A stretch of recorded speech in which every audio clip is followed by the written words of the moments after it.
भाजपा के एक बहुत ही डायनामिक लीडर और हमारे भाई मित्र गुरु जी के शिष्य, आज गुरु पूर्णिमा, एक विशेष सूचना आप लोगों से शेयर करनी है। योगेश भाई आप भी आइए जरा। बहुत सुंदर। आगे आने वाले समय में निश्चित तौर पे आप मानिए कि का बड़ा योगदान पहले से है, लेकिन ये और अब प्रबल रूप से हो। जोरदार तालियां। और जब भी सेवा का मौका मिलेगा हम सबको इनका साथ देना है, क्योंकि उसका बहुत कारण है। देखिए, कुछ रिश्ते ऐसे होते हैं ना जो हमेशा रहते हैं मगर दिखते नहीं, और हमेशा संकट में काम आते हैं। तो ये योगेश भाई हमें हमेशा जो भी तकलीफें आई हैं, इन्होंने बहुत साथ दिया हमें। ये बात मैं मन से कहना चाहता था, इसलिए आज कह रहा हूं। और अभी भी आइए यहाँ आइए।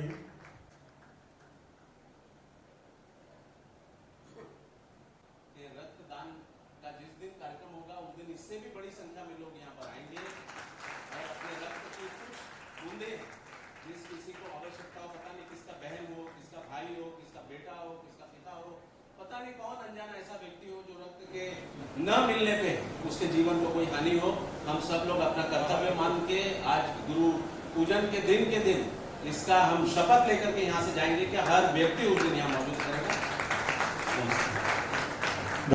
रक्तदान में लिया जाता है, और जिनकी कुछ मेडिकल उसमें रहती है छोटी गुरु नानक भाव संयोग के करे शिष्य को पार, और गुरु करुणा कर देख जीवन के फल का।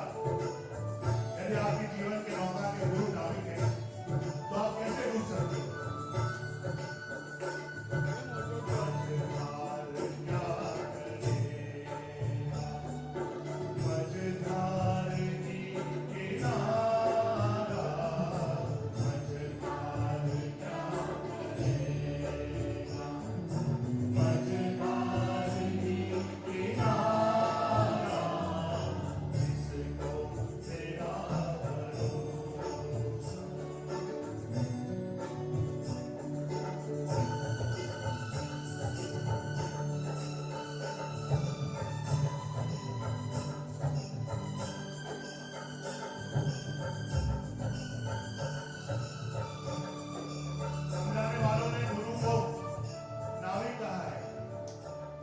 गुरु को वो तत्व भी कहा है जो अंधेरा दूर करता है, भले वो अज्ञानता हो किसी और चीज का। होठों पे नाम तेरा, दिल में उमंग तेरी। होठों पे नाम तेरा,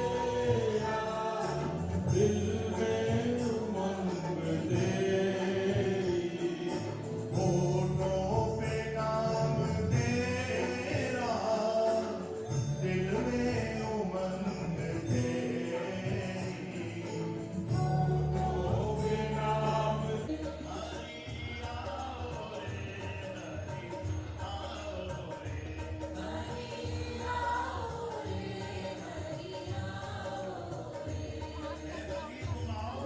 तो नाम बाद में लिखा सकते हैं बाहर, उसका जब आयोजन होगा तो उस रूप से होगा। आशीष जी होगा।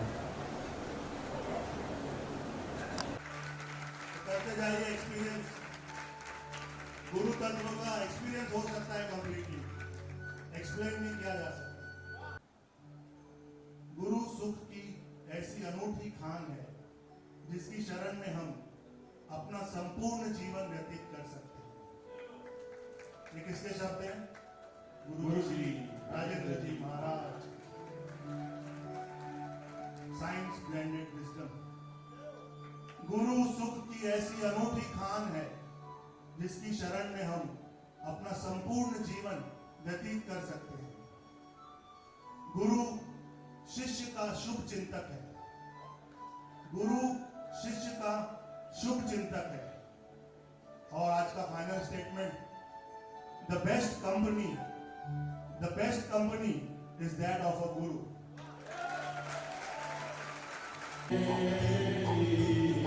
अलमस्त सा रहूं मैं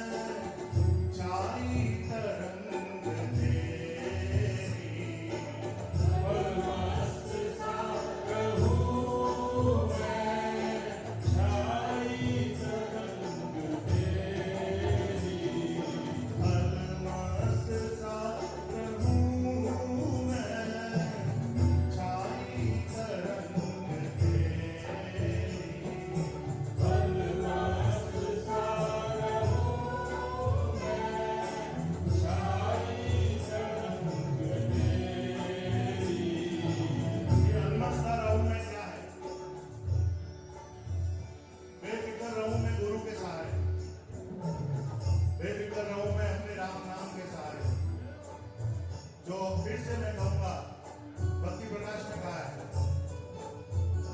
कि वन अटवी गिरी शिखर पर, वन अटवी गिरी शिखर पर और घोर विपद के बीच राम भरोसे मैं फिरूं निर्भय आंखें बीच।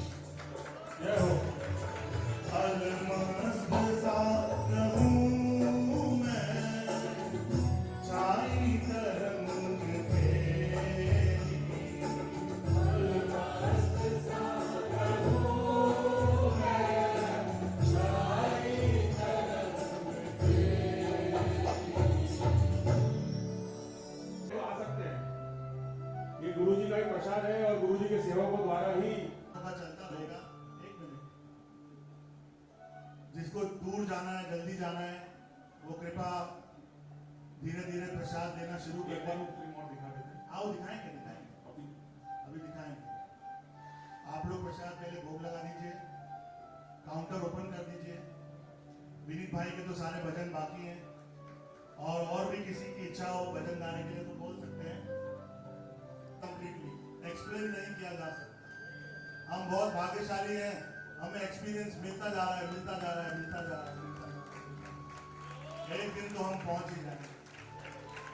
ये जो साक्षात्कार दिवस है, ये साइंटिस्ट लोग के जीवन में जब आता है तो उसे यूरेका मोमेंट कहते हैं। यूरेका मोमेंट, ये बहुत सालों से किसी चीज की खोज कर रहे थे और आज जाके उनको अचानक लेटे लेटे, खड़े खड़े, बैठे बैठे, गार्डन में बैठे बैठे, टब में नहाते नहाते स्ट्राइक हो गया, मिल गया। और कॉमन मैन के लाइफ में उसे मोमेंट ऑफ क्लैरिटी कहते हैं। जब आप बहुत परेशान हो जीवन में, यहाँ भटक लिए, वहां भटक लिए, कई तरह के काम कर लिए, कई तरह के ऑप्शंस गिन लिए, फिर चलते चलते चलते चलते कहीं जाके एक मोमेंट ऑफ क्लैरिटी आता है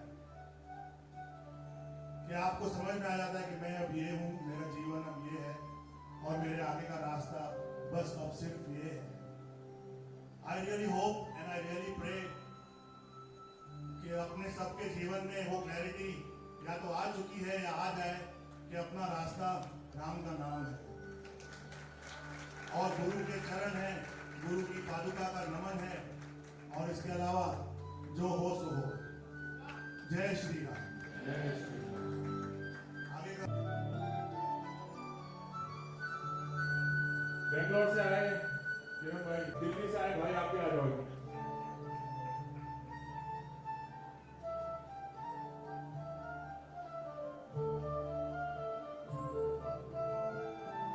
तो इसमें तो वैसे भी बिना आए भी सभी शामिल हैं, जोरदार तालियां।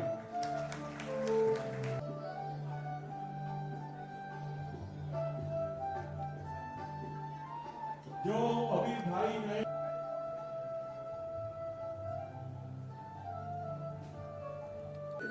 कोई दिल्ली से, कोई अमृतसर से, कोई पूना से, कोई नासिक से, सब जगह से, चेन्नई से आइए। राम कहने से कर जाएगा, राम कहने से कर जाएगा, राम कहने से कर जाएगा, राम कहने से कर जाएगा, राम कहने से कर जाएगा। ओ राम मुख से तू बोल के दे,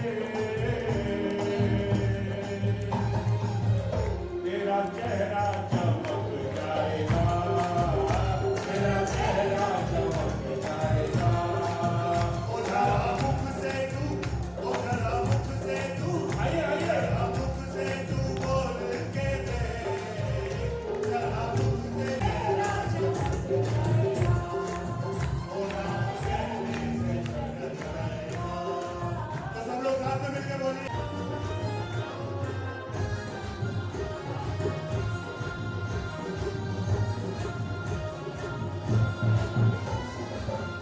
बड़ी मुश्किल से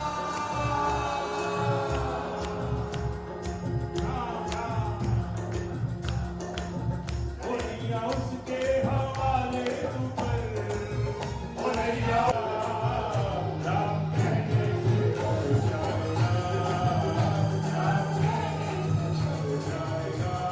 देखिए गुरु जी ने हमेशा 40 साल से आपको सिखा रहे हैं और आज ये सिद्ध हो गया। आपने गुरु जी का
सकी, बड़ा भरोसा है सद्गुरु का।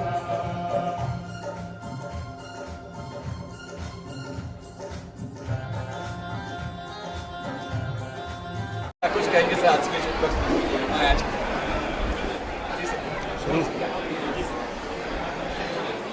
तो हम लोग इस वक्त मलाड में हैं और यहाँ पर जो स्थान है उसका नाम है अमोघ धाम, जो स्वामी श्री सत्यानंद जी महाराज हुए हैं। उनका एक पंथ है श्री राम शरणम। राम नाम की दीक्षा से और राम नाम का सत्संग यहाँ पर होता है। और बम्बई में मेरे दादाजी आए थे, स्वामी श्री ईश्वरदास जी महाराज, और करीबन आज से 70 साल पहले यहाँ पर शुरू हुआ था, बड़े छोटे से रूप में एक कमरे में, और उस वक्त 2 या 3 व्यक्ति टोटल सत्संग में आया करते थे। उसके बाद आज ये यात्रा है यहाँ पर 70 साल बाद। उनके ब्रह्मलीन होने के बाद गुरुदेव श्री राजेंद्र जी महाराज ने ये सत्संग की बागडोर संभाली है। इस गुरु पूर्णिमा पे उनका स्वास्थ्य अच्छा न होने के कारण वो यहाँ पर सत्संग पर through the live telecast screen पर थे, जैसा आपने देखा होगा। यहाँ आ नहीं पाए। हमें उम्मीद थी कि वो आएंगे, लेकिन क्योंकि स्वास्थ्य बहुत ज़्यादा ख़राब था, 1.5 महीना हॉस्पिटल में रहे, इसीलिए वो यहाँ पर आज उपस्थित ना हो पाए। तो सत्संग यहाँ पर गत 70 वर्षों से बम्बई में चल रहा है। अमोघ धाम को करीबन बने हुए 23 साल या 22 साल, इस तरह से 22-23 साल के बीच में हो गए हैं, और हज़ारों लाखों भक्त यहाँ पर हमारे सत्संग से जुड़े हुए हैं। राम नाम, राम प्रेमियों का, गुरु प्रेमियों का ये सत्संग है। एक अमृतवाणी की पुस्तिका जो हमारे महाराज जी ने रची है। तो आज हमारे लिए इम्पोर्टेंस इस बात की है कि जिसे कहते हैं इंग्लिश में एनलाइटमेंट, और महाराज जी के टर्म्स में उसे हमने कहा है साक्षात्कार दिवस। उनकी अपनी वाणी है सन 1925 में, सन 1925 की व्यास पूर्णिमा पर, जो कि उस दिन की तारीख थी 7 जुलाई 1925।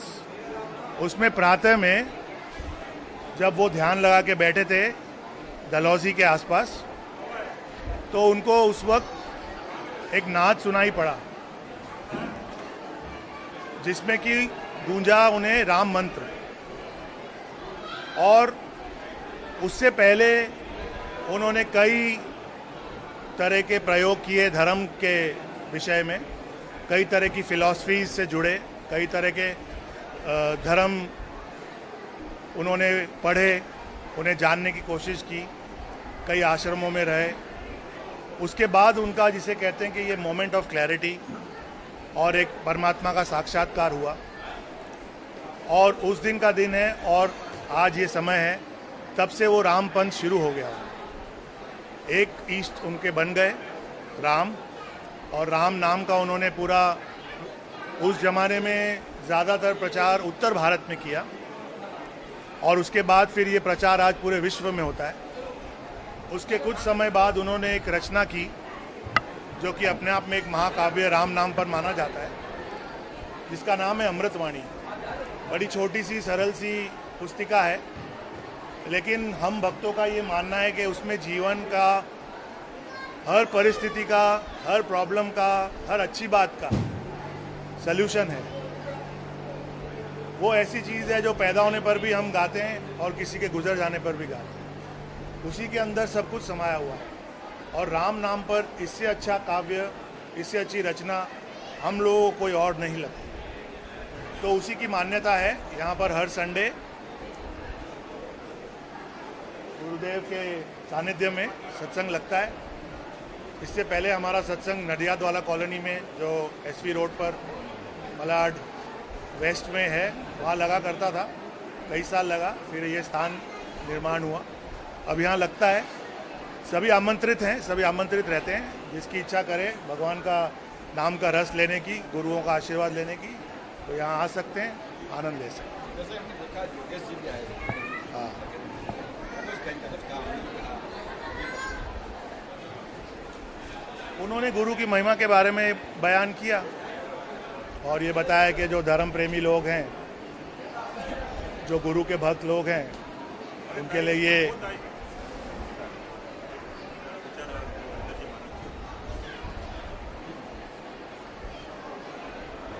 उस विषय में उन्होंने बताया। अच्छा सर मैं कहेगा नहीं मैं आया भी हूँ लेकिन बॉलीवुड कलाकार भी आते हैं सत्संग पर कुछ कहेंगे मैं देखा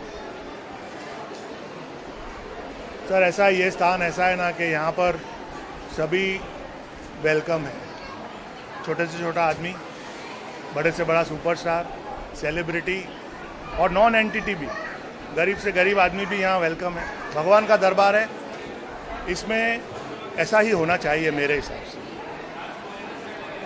कि देवाचे द्वारी कोणा ना बंदी, कोणा ना ला क्या बंदी।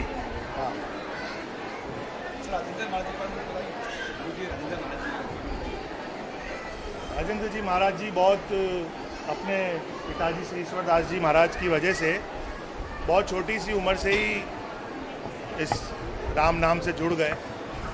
जो हमारे बड़े स्वामी जी हैं, स्वामी सत्यानंद जी महाराज, उनके सत्संग में भी वो as an infant, as a small child गए हुए हैं, तो उन्हें भी डायरेक्ट आशीर्वाद स्वामी जी से मिला हुआ है। 1951 में उनका जन्म हुआ है और 1960 तक या 61 तक स्वामी जी सत्संग करते रहे। तो उस दौरान उन्होंने स्वामी जी के अंडर भी सत्संग अटेंड किया एज अ चाइल्ड। उसके बाद जब ईश्वरदास जी ने सत्संग संभाला यहाँ बम्बई में, तो उन्होंने उनका पूरा साथ दिया। उच्च कोटि के शिक्षित व्यक्ति हैं, इंजीनियरिंग की हाईएस्ट डिग्री उन्होंने बम्बई के बहुत नामचीन कॉलेज VJTI से करी थी। अपने ज़माने के बहुत बड़े इंडस्ट्रियलिस्ट भी रहे। उसके बाद उनके पिताजी के ब्रह्मलीन होने के बाद उन्होंने फिर ये सत्संग संभाला। उस ज़माने में भी ये सत्संग बहुत मीडियम लेवल पे होता था। फिर उन्होंने अपने विजन से, अपनी मेहनत से, अपनी भक्ति से, अपनी ऑरा से इसको और बहुत विशाल रूप दिया और बहुत लोगों का कल्याण हुआ है इस सत्संग से जुड़ने से। और ये सारी जो श्रृंखला है गुरुओं की, ये वाली जो गुरु परंपरा है, ये हमारा एक बड़ा सच्चा दरबार माना जाता है। बहुत जागृत संत माने जाते हैं यहाँ पर, तो उसकी बड़ी गरिमा है जो मैं सोचता हूँ कि सुनने वालों को भी, सुनाने वालों को भी हमेशा बनाए रखनी चाहिए। सर मेरा आखिरी सवाल रहेगा, युवा वर्ग के लिए काफ़ी पीछे है इस मामले में, जब भी कोई सत्संग है या कोई पता जाना है तो मना कर रहा है, ये क्या कुछ करेगा, कैसे वो दरबार तक आए? देखिए, ये सामाजिक परिवर्तन है। धीरे धीरे ओवर द इयर्स ये बदलाव आया है देश में। ये केवल सत्संग को लेके नहीं आया है, और भी बहुत सारी चीज़ों में, सांस्कृतिक चीज़ों में आया है। तो देखिए, ज़माने के हिसाब से थोड़ा अगर हम सोचेंगे तो हर परिवार अपने बच्चे को आगे बढ़ाना चाहता है, आगे तो बढ़ाना चाहता ही है।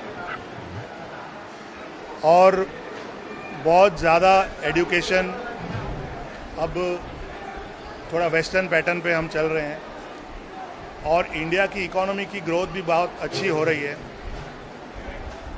कई देशों में हम अब अग्रसर हो गए हैं, मेरे ख्याल से अब तीसरी या चौथी पोजीशन तक इकोनॉमी तो आ गई है। तो वो भी कमाल युवाओं ही किया है, और कोई ज़माने में जो आज वृद्ध हो गए हैं उन्होंने किया, जब वो युवा थे वो करते आए। ये कंटिन्यूस प्रोसेस है। मेरा अपना खुद का ये एक्सपीरियंस है कि हम लोग भी अच्छे पढ़े लिखे मॉडर्न स्कूलों में, इंग्लिश मीडियम में पढ़े हुए हैं। एक पॉइंट ऑफ टाइम में लाइफ पे जब हम आते हैं तो हम लोगों को ये सब बातों से थोड़ा रिपल्शन होता है, क्योंकि हमें दूसरी चीज़ें ज़्यादा दिखती हैं, और वो एक नेचुरल कोर्स ऑफ एक्शन है। उसमें कोई ज़्यादा अतिशयोक्ति कर देते हैं कि ज़्यादा बोल जाते हैं, और कोई समझदार व्यक्ति हैं जो उनका मन लगे ना लगे ज़बान से ज़्यादा उसका विरोध नहीं करते, बस उनकी प्रेजेंस कभी कभी होती है या फिर नहीं होती है, एब्सेंट हो जाते हैं। अब उसके अंदर ऐसा है कि आप चाहो तो मैं काफ़ी लंबा बोल सकता हूँ, क्योंकि ये विषय मैंने खुद एक्सपीरियंस किया है, मैं भी उस पीरियड से निकला हूँ। तो एक पीरियड ऑफ बोर्डम होता है शुरू में, जब बात के ज्ञान से नहीं आप जुड़े हुए हो या उसके तथ्य से आपको इतना लेना देना नहीं है, आपको सिर्फ ये देखना है कि आपको कितनी मस्ती आ रही है, कितना मज़ा आ रहा है, दूसरे ऑप्शंस क्या हैं, जिसको बोलते हैं पीयर प्रेशर भी होता है कि सब लोग तो सत्संग में नहीं जाते हैं, तो जो बेचारा एक जाता है उसको लोग बोलते हैं यार क्यों, ये क्या करता है, क्यों जाता है। तो उसमें युवा से ज़्यादा उसके परिवार का रोल होता है, माँ बाप का रोल होता है, दादा दादी का रोल होता है, बड़े भाई बहन का रोल होता है कि उस बच्चे को थोड़ा थोड़ा एकदम एक साथ सारी डोज आप नहीं दे सकते, थोड़ा थोड़ा इससे टच में रखें। कभी महीने में एक बार ले आए, कभी कोई उसके सामने कोई धर्म की बात कर ली, कोई अच्छी बात सुन के आए सत्संग में तो उसको भी सुना दी, शेयर कर दी। ऐसे धीरे धीरे स्लोली आप उसको टच में रखिए, इंट्रोड्यूस रखिए सत्संगों से। फिर धीरे धीरे अपने आप थोड़ी रुचि जनरेट होती है। जब आदमी थोड़ा और बड़ा होता है, जवानी के मज़े लेता है जिसे कहते हैं हम विषय विचार, तो वो भी ज़रूरी है, क्योंकि उसमें से गुजरेगा तो अंधेरे में से गुजरेगा तो उजाले का मतलब समझ में आएगा उसको। अगर उसने जीवन से शुरू से लेकर अंत तक उससे केवल उजाला देखा है तो उसकी उतनी इम्पोर्टेंस शायद उसके लिए ना हो जितनी कि अगर एक डार्क पैच उसने लाइफ में देखा है उसके बाद उसको अगर, तो मैंने ऐसे बहुत देखे हैं लोग जो कोई ना कोई तरह से फिर चोट खा के या अपनी खुद की रुचि से या फिर बहुत देख लिया दुनिया के रंग, बहुत कमा भी लिया, तब मुड़ के आ जाते हैं। कभी कोई अचानक ऐसा क्षण बन जाता है उनके जीवन में कि उनको कोई चीज़ अच्छी लगती है, कहीं और गए होते हैं, किसी और मंदिर में, किसी और गुरु के पास, छोटी सी बात समझ में आ जाती है, वहाँ से वो शुरू हो जाते हैं। ऐसे बहुत युवा यहाँ पर हैं जो अब युवा नहीं है, 50 के हैं, 45 के हैं, जो बीच में गायब हो गए। अब जैसे सबसे बड़ा एग्जाम्पल है कि हमारे यहाँ पर चौथी पीढ़ी आ रही है, क्योंकि 70 साल हो गए और हम लोग भी परिवारों से उतने सालों से जुड़े हुए हैं, क्योंकि 50 साल पहले इनके परदादा आते थे, किसी के परदादी आती थी, किसी का नाना आता था, किसी की नानी आती थी। तो उसमें से चलो समझो उनका परिवार 20 जन का है आज, तो 20 नहीं तो 5 तो आते हैं। वो 5 तो वो वाले ना जो जुड़ गए, जिनको रुचि आ गई। पर वो हुआ किस वजह से? क्योंकि जब वो छोटे थे उनको किसी बाबा ने, नाना ने, किसी बाप ने, किसी माता जी ने अपने साथ ले आए, यहाँ बिठा दिया, गुरु जी से आशीर्वाद दिला दिया, बातचीत होती रही, लगन लगती रही, फिर उन्होंने शिविर अटेंड किए। तो टोटली रूल्ड आउट मैटर नहीं है कि युवा ने टोटली डिस्कार्ड कर दिया है, बल्कि अभी तो धर्म के प्रति लोगों की रुचि है। एक और प्रॉब्लम है कि बेचारा युवा कहीं जाता है तो उसे शायद वो उसके अंदर उतनी सच्चाई नज़र नहीं आती, पाखंड नज़र आता है, ढोंग नज़र आता है। बहुत से गलत एग्जाम्पल्स हैं हमारे बीच जिन्होंने इसमें बट्टा लगा दिया है, नाम भी खराब कर दिया है, और एक जनरल स्टेटमेंट देने के लिए बहुत अच्छा हो जाता है कि ये साधु संत तो सारे ऐसे ही ढोंगी हैं, चोरी है। ये सवाल आ गया। हाँ, तो वो भी है, ऐसा तो नहीं है कि नहीं है। तो वो देखता है, वो देख के वो अपना पॉइंट ऑफ व्यू रखता है, वो अपना पॉइंट ऑफ व्यू रखता है, उसका एक परसेप्शन बन जाता है, फिर उसको उस बात से रिपल्शन हो जाता है, चिढ़ हो जाती है। पर फिर अगर कोई दिन अगर ईश्वर की कृपा है उस पर तो वो आ जाता है और आ ही जाएगा। मैंने ऐसा देखा है, हम लोग हिंदुस्तान में बड़े भावुक लोग हैं और हमारी संस्कृति बहुत गहरी है। तो ये छोटे मोटे 10-20 साल के रंग से ये परमानेंट राम का रंग निकलने वाला नहीं, ये कृष्ण का रंग, ये शिव का रंग, देवी का रंग, ये ऐसे निकलने वाला नहीं। थोड़े कुछ समय के लिए युवा प्रभावित हो सकता है, पर आना तो यहीं पड़ता है। Thank you.